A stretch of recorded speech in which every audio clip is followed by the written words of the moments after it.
안녕하십니까. 백만개미 한세구입니다. 10월 15일 이번 주 마지막 거래일인 금요일 시장 정리하겠습니다.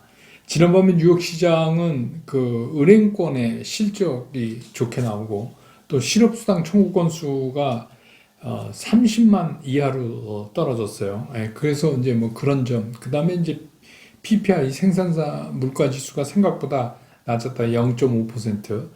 특히 이제 그 중에서도 그 코어 PPI, 근원 PPI라고 얘기하는 거는 0.2%예요. 그 예측은 한 0.5쯤 되지 않을까 이렇게 생각했었는데, 그래서 이제 뭐 인플레이션 걱정이 갑자기 사라지는 것 같은 그런 느낌을 이제 좀 받았고, 또 연준에서 그동안에 이제 그 금리 좀 매파적 성격의 목소리가 컸었는데 어제 이제 그렇게 되니까 갑자기 이제 좀 우리가 아는 비둘기파, 그러니까 금리를 천천히 올려야 된다 뭐 하는 쪽이죠.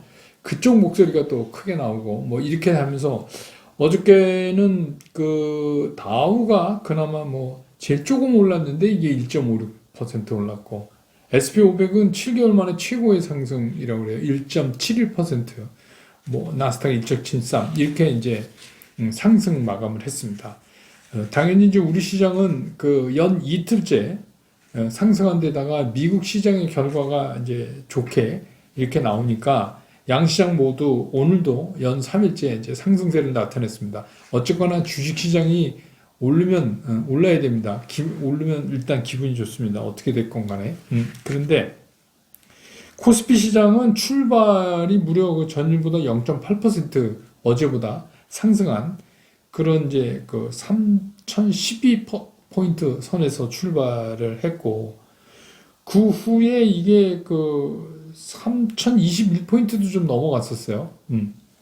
그런데 또 장중에는 살짝 또 3000이 밀려 내려가기도 했었어요. 근데 외국인들하고 기관이 지속적으로 그 매수 우위를 지켜줬기 때문에 외국인들은 오늘 코스피에서는 867억을 순매수했고요. 기관은 2,096억을 순매수했고 개인들만 2,963억, 거의 3천억 가까이 매도를 했습니다.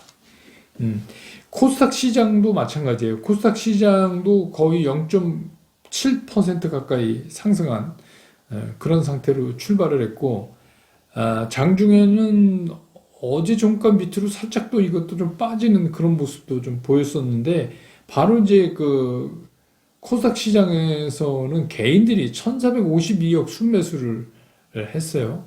그리고 외국인은 1,150억을 팔고 기관도 한 114억 정도 순매도를 하는 그런 모습을 나타내서 양시장 모두 코스피 코스닥 모두 거의 십자에 가까운 양봉이죠. 그 꼬리를 밑에 길게 달리는 가까스로 그렇게 이제 했습니다.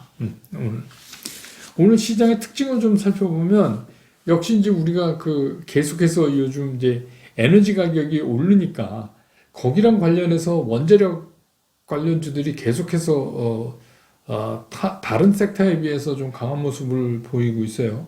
이건 뭐 아시지만 이제 그 전 세계적으로 에너지난이 좀 심각해지니까 원자력 발전에 대한 이제 관심이 상대적으로 높아지고 있는 거예요. 그래서 유럽 같은 경우도 이게 신재생에너지 이런 거 뭐 풍력이니 뭐 이런 거 많이 했는데 올해 또 이제 기후가 그래서 그런지 이게 뭐 쉽게 얘기해서 유가 상승하는 거 대비해서 신재생에너지의 그 발전량이 못 따라간다. 이게 당연히 못 따라가죠. 이제 이거는 시간이 많이 흘러서 그 기술 축적이 많이 돼야지 될 거예요. 근데 이제 이거의 신재생에너지의 의미는 이제 출발을 했다 하는데 둬야 되는데, 아무튼 지금은 이제 이렇게 전 세계적인 에너지난이 봉착이 되니까 어쩔 수 없이 이제 그 원전 얘기가 나오는 거고, 또 폴란드 그 원전 수주에 드디어 이제 미국하고 프랑스가 뛰어들었어요.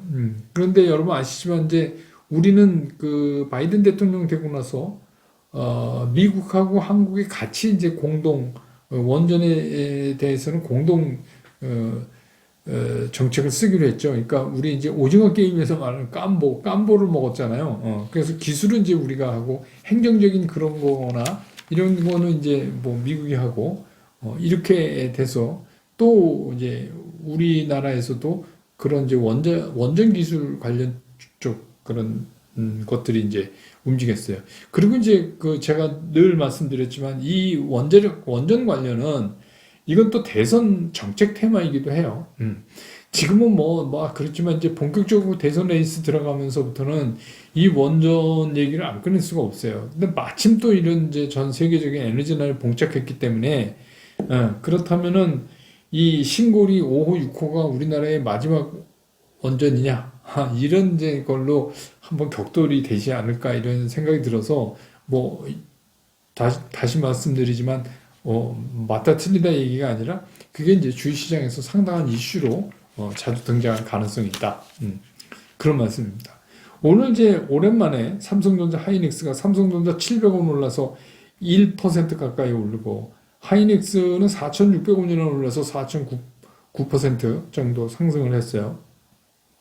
이거는 뭐 아시듯이 지난밤에 TSMC 분기 실적이 사상 최대치를 기록을 하면서 이제 그런 게 미국 시장에서도 전체적으로 이 반도체 관련된 쪽에 필라델피아 반도체 지수도 막 3% 이상 상승하고 뭐 그런 이제 거죠. 그리고 TSMC가 미국에 이어서 이제 일본에도 공장을 짓겠다 이러고 났었어요. 그래서 이제 세계적인 반도체 부족을 이제 해소하겠다 뭐 이런 얘기가 나왔습니다.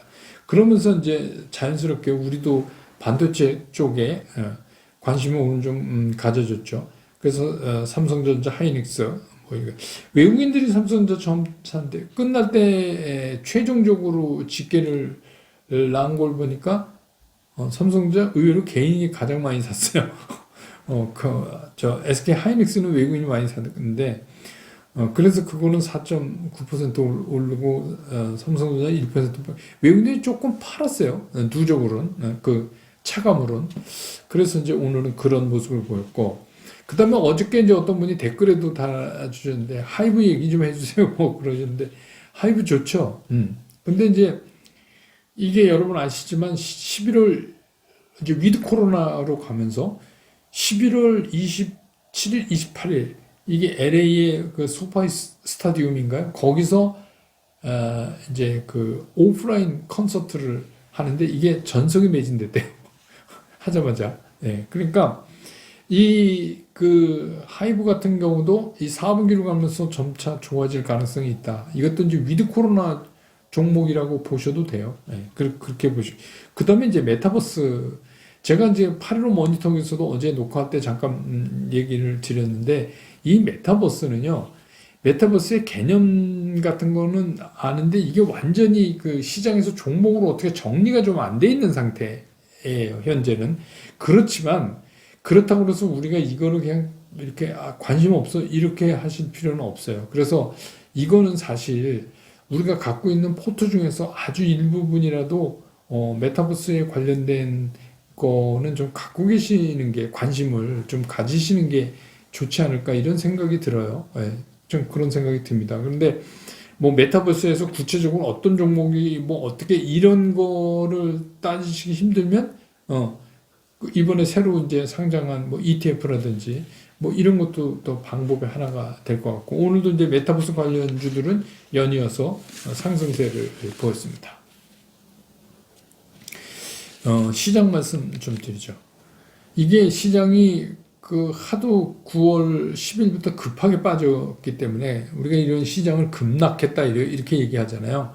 급하게 빠졌기 때문에 오늘까지 계속해서 연 3일 상승하니까 이 정도만 해도 이게 살만하다 이런 이제 얘기하시는 분도 있고 또 어떤 분은 이거 뭐 아까워서 어떡하나 그거 3일 전에 샀어야 되는데 4일 전에 샀어야 되는데 이렇게 이제 얘기하시는 분도 계시고 뭐 그럴 거예요.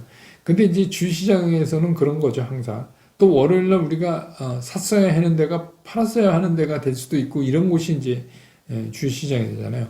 근데 어쨌든 간 오늘 이제 주말이고 그런데 주가가 오른 거는 주식 투자하는 사람으로서는 어찌됐건 기분 좋은 일이죠. 근데 어제 이제 제가 이 시장을 놓고 이미 이번에 그 움직임은 이거는 반등이다. 반등의 영역으로 본다. 그래서 그런 이유에 대해서는 이제 다 말씀드렸으니까 오늘은 이제 좀 어떤 부분에 대한 얘기를 좀 나눠볼까 하냐면 향후에 그럼 시장의 흐름과 관련돼서 이게 제가 이제 그 잘 이런 쪽의 얘기를 잘 안 드리는데 오늘은 이제 여러분들 이해를 좀 돕기 위해서 가능하면 뭐 코스피 지수 기준으로 얘기를 한다든가 많이 해서 여러분들이 이게 좀 쉽게 이해되실 수 있게 이렇게 좀 말씀을 드려볼까 그래요. 그래서 그리고 우리는 전략을 그럼 대응 전략은 어떻게 짜야지 되는가 이런 거에 대해서 좀 말씀을 드리죠. 제가 이제 어제도 잠깐 얘기한 것처럼 지금 20일 이동 평균선 있잖아요.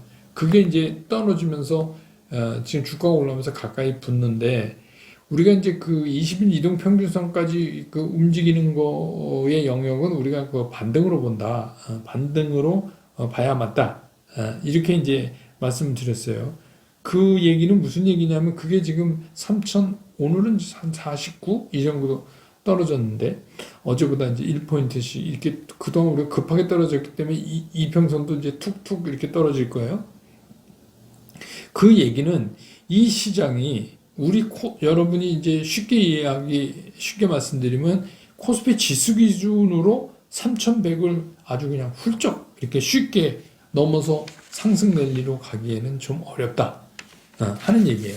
그러니까 그 선상에 있는 그 20일 이동평균선에서 상당한 공방이 있을 가능성이 있다. 그 왜냐하면 이제 우리가 지금 이제 간략하게 말씀드리면 가장 많이 신경 쓰고 있는 인플레이션 또 우리 시장에 직접적인 영향을 주는 환율 오늘은 뭐 1180원 40전에 끝났으니까 조금 환율이 떨어졌지만 아직 이 정도 가지고 이게 환율이 안정적이다 이렇게 얘기할 수는 없어요. 이 환율이 외국인 투자자들한테 매력적으로 보인다 이렇게는 볼 수 없어요. 근데 이제 이런 인플레이션의 문제나 환율의 문제는 상당한 시간을 두고 이게 개선이 되는 거지 뭐 어느 날 갑자기 이렇게 탁 되고 이러기가 현재로서는 상당히 어려워요. 물론 이제 연준의 입장에서는 일시적인 인플레이션이라고 얘기할 수 있지만 그 일시적이라는 기간의 개념이 우리 투자자들하고는 좀 다른 거예요. 연준 입장에서는 뭐 이거를 뭐 일시적인 거 한 6개월 내에 해결되면 일시적인 거라고 볼 수 있죠. 근데 이제 투자자는 안 그렇다 이거죠. 주식 투자하는 한국에서 주식 투자하는 우리들은 그렇지 않다. 이제 그런 거를 우리가 좀 감안해야 된다. 그래서 우리 증시가 이번에 이제 이렇게 9월 10일부터 주가가 밀리면서 이때는 이제 뭐 미국 시장도 이거 왜 이러지 하면서 잠깐 밀렸잖아요. 근데 왜 우리는 더 크게 밀리느냐? 그게 이제 순간적으로 우리가 그 과매도가 발생한 거예요. 그거는 이제 두 가지죠. 레버리지 일으켰던 거에 대한 반대 매매 물량하고 공매도 이 두 가지죠. 이게 이제 그 과매도를 좀 불러왔다. 이렇게 생각이 들고 근데 이제 오늘 이렇게 3일 동안 반등하는 거 보셨지만 또 공매도가 많이 쳐지면 반등할 때 또 이렇게 폭이 크게 움직이는 그런 모습도 자주 발견돼요. 그런데 어쨌든간 그래서 이제 그 우리가 생각한 것보다 너무 과매도가 됐다는 얘기는 뭐냐면 너무 우리나라 주식이 너무 많이 빠졌다 이런 거 아닙니까? 그러니까 이런 급한 하락에 대한 반등은 반드시 온다. 근데 이제 그 반등은 속지 말자. 이게 반등이지 이게 전체적으로 대세를 틀어서 가는 것이 아니다. 근데 이제 이번에 한 가지 우리가 얻은 건 뭐냐면 며칠 전에도 제가 말씀드렸지만 완벽하진 않아요. 완벽하진 않지만 그 레버리지 많이 걸려 있는 다시 말해서 B2 했던 물량들 있잖아요. 그게 이제 이번에 상당히 많이 시장에서 쓰는 말로 털렸다. 그러니까 많이 없어졌다. 그런 얘기죠. 그 얘기는 무슨 얘기냐면 그때 제가 그런 말씀이죠. 한 번 더 이걸 털어내는 일이 한 번 벌어질 것 같다. 근데 일단 상당히 많이 털렸기 때문에 이런 이제 그 물량들이 축소되면 레버리지 일으켜서 산 물량들이 축소되면 그 다음에 시장이 굉장히 발걸음이 가벼워져요. 그건 무슨 얘기? 뒤집어서 말하면 무슨 얘기냐면 잠재 매물이 줄었다는 얘기예요. 그러니까 우리가 지난번에도 말씀드렸죠. 이번에 급하게 떨어지면서 이 정도는 여기서 지지할 거야. 이 정도는 지지할 거야 하면서 그 지지선이 자꾸만 후퇴를 했잖아요. 근데 이제 그때 시장에서 거기 그 지지선 때에 상당히 많은 물량들이 지금 매달려 있어요. 그런데 그 중에서 상당히 털린 부분도 있지만 제가 또 우려하는 건 뭐냐면 아무것도 못한 매물들이 있어요. 이게 잠재적 폭탄이에요. 그러니까 이게 뭐냐면 여러분도 경험하셨겠지만 하다가 그냥 못 판 거예요. 그러니까 이거는 지금은 이렇게 연삼일을 올려도 마이너스 구간이에요. 그러니까 이게 여기서 더 올라가면 모든 사람을 행복하게 해줘야 되는데 올라가면 그런 이제 그 잠재적 매물은 거기서 털리기 시작해요. 그러면 시장이 올라가려면 그거를 또 소화시켜내는 그런 작업을 해야 되기 때문에 지금 이번 주에 3일 이렇게 된 것 같은 이런 속도나 이런 걸로 계속 갈 수가 없다. 그건 또 가도 이상해. 그럼 또 부작용이 나니까 여기서 이게 좀 느긋하게 이 물량을 소화시키는 그런 과정이 필연적으로 시장은 필요로 한다. 그런 말씀을 드린 거예요. 만약에 그게 배제된다. 그러면 물론 이제 그 9월 10일 그 기준으로 봤을 때 그때보다는 지금 많이 털려나가서 많이 줄어 있지만 그런 물량, 그러니까 레버리지 쓴 반대 매매 물량하고 또 한 가지는 이두저도 못하고 결정을 못 줘가지고 할 수 없이 하다가 그냥 밀려 내려와 있는 매물들 있죠. 그 매물들이 이제 우리가 얘기하는 그 지지선상에 계속 지금 매달려 있는 거예요. 그거를 이제 우리가 잠재적인 매물로 보는데 그것들은 안 팔려고 의지로 그런 게 아니라 워낙 빠르게 떨어지니까 그냥 하다가 그냥 못 판 거예요. 할 수 없이 보유하고 있는 거죠. 그러니까 그런 것들은 어떻게 해요? 올라가면 바로 매물화 되는 겁니다. 그러니까 그런 거고 지금 우리가 이번에 경험한 게 뭐냐면 3,300까지 갔다가 거기서 2,900까지 이것이 뭐 12%가 빠진 거예요. 12%가 툭. 그리고 이제 다시 4% 정도 반등했어요. 오늘까지 따지면. 근데 여러분 이제 주식시장에서 이런 거잖아요. 100이었다가 50이 되면 얼마요? 50% 빠진 거죠. 근데 이 50이 다시 100이 가려면 100%가 올라야 돼요. 무슨 말씀인지 아시겠죠? 주시장 그렇거든요. 그러니까 지금 이것도 그게 극복돼 나갈 때 상당히 많은 허들을 넘어가야 되는 이제 어려움이 있다. 이 말씀을 이제 제가 드리는 거예요. 그러니까 빠진 것처럼 쉽지가 않다. 올라가는 게 더 힘들다. 그런데 뭐 우리가 예상하지 못하는 상상할 수 없는 무지하게 강한 모멘텀이 갑자기 막 시장에 딱 들어와서 이 시장을 그냥 확 올려준다. 그러면 뭐 모두가 해피한 거죠.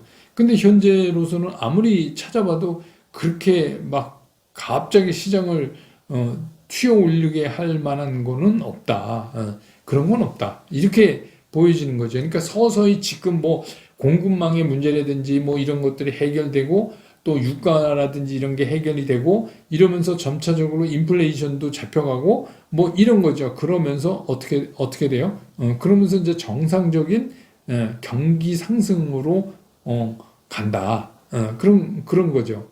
그러니까 우리가 그 작년 팬데믹 이후에 상당히 빠르게 극복은 됐지만 그래서 이제 뭐 기저효과 때문에 상당히 많이 경기 상황이 좋아진 거라고 생각하고 있지만 이제 사실 정상화대로 들어가는 단계라고 볼 수 있잖아요. 그 주식시장도 마찬가지죠. 지금은 이제 정상화의 단계로 주식시장이 가는 거니까 우리가 이런 주식시장을 평가할 때 그런 정상적인 생각으로 평가를 해야 돼요. 이렇게 됐으니까 3일 뛰었으니까 3일 뛰었는데 뭐 보름은 못 뛰겠어. 이렇게 쉽게 생각하시면 안 된다는 거죠. 작년에 뭐 그럴 수 있었을지 모르지만 지금은 좀 그렇지가 않다. 그래서 지금 시장은 어느 정도 우리가 그 짧은 두 차례의 확인으로 2,900 선상에서 바닥은 어느 정도 확인이 된 거라고 볼 수 있어요. 그런데 그 얘기는 뭐냐면 그럼 2,900선에서 바닥이 확인됐다.